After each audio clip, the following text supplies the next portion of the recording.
You know, it's funny, everyone says they want more out of life, but nobody wants to give up what's comfortable. We say we want freedom, but every single morning we wake up and we hit the snooze button. We say we want peace, but we keep people around us who drain us, who are toxic. We say we want success, but we still move like everything in our life is optional. And that's the real reason most people never make it. It's not the lack of talent. It's not bad luck, it's comfort.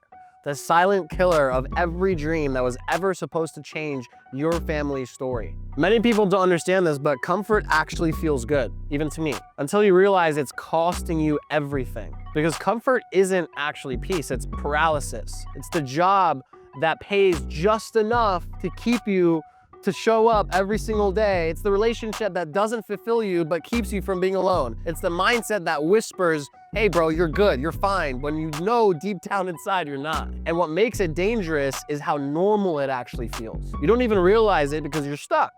Everyone around you is also stuck, so nobody's keeping you out of that paralysis. Your friends are comfortable. Your parents learn to survive, not to thrive. The world praises having a work-life balance when you're meant for more, when you're meant to blitz. The truth is, every great life starts with a season of being uncomfortable. Every blessing comes wrapped in risk. Every promotion requires pressure. I remember when I first started building my business, there was no blueprint, no support. Just me, a phone, and a vision that everyone honestly laughed at when in high school. And my mother would call me sometimes just to make sure I ate that day, because there were days I'd go all day without stopping, trying to figure out how to make things work and how to solve problems and put out fires as fast as possible. I remember literally sitting on the floor of my first Airbnb, no furniture, no AC, no utilities, nothing, just faith. And my mother said, hey, you don't have to struggle like this, Fareed. You can come home, like you can go back to school. And I love her for that, honestly, because that's what most moms do and that's what they should do. They want to keep you safe. But deep down, I knew I couldn't go back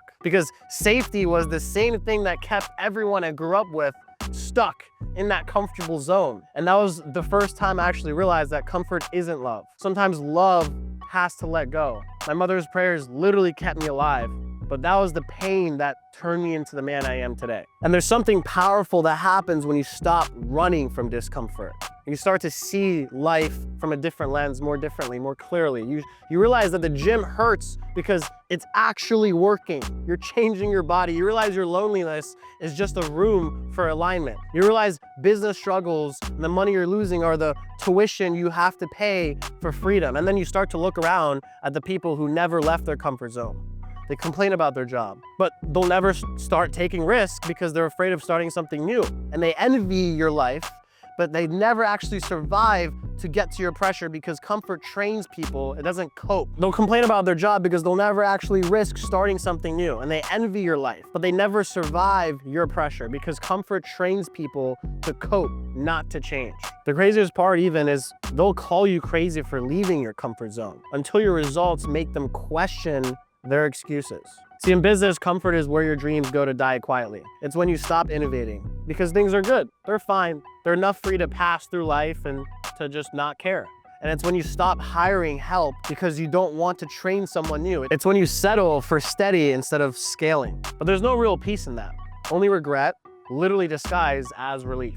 Because comfort convinces you that you're staying safe, but that's not gonna save you. In reality, it's costing you time, it's costing you the growth, it's costing you your family, the version of you that they deserve, the people that you're responsible for, the people that you have to take care of. I literally think about my mother a lot when I was making big decisions, and I realized the real way to honor her wasn't to play it safe. It wasn't to listen to her advice. It was to break the cycle, to become the first millionaire, to take the hits now so she'd never have to take it herself. And that's what I mean when I say comfort costs more than the struggle, because struggle gives you wisdom. Comfort gives you nothing. So if you're watching this and you feel stuck, maybe you're scared to take that risk. Maybe you're hesitating to invest into yourself. Maybe you're convincing yourself next month, next year, hey, like I'll do this, you know, when I feel like I have enough time. I'm telling you right now, that comfort's talking.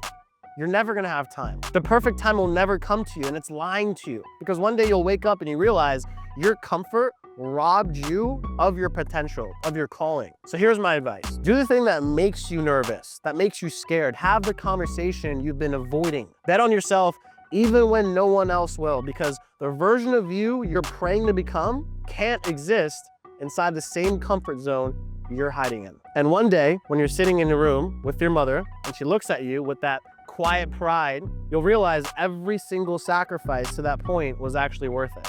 Because you didn't just build wealth, you broke a generational pattern. You changed what normal looks like for your family. And that's something that comfort could never give you. So yeah, comfort might keep you safe, but it'll never actually make you proud. You don't grow in comfort. You grow in pressure.